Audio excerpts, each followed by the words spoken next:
keempat, aspek etika dalam penggunaan AI di kesehatan. Penggunaan kecerdasan buatan AI dalam sektor kesehatan membawa banyak manfaat, seperti peningkatan akurasi diagnosis, efisiensi pengobatan, dan personalisasi perawatan pasien. Namun, penerapan AI juga menghadirkan tantangan etika yang harus diperhatikan agar teknologi ini dapat digunakan secara adil, aman, dan berkelanjutan. Mungkin dari penjelasan kami ada yang ingin ditanyakan?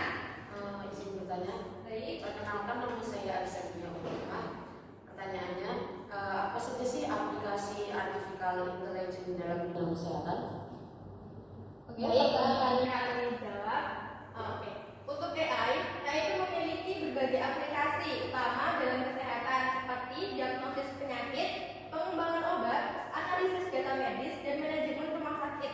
AI juga mampu menganalisis data besar dengan akurasi tinggi.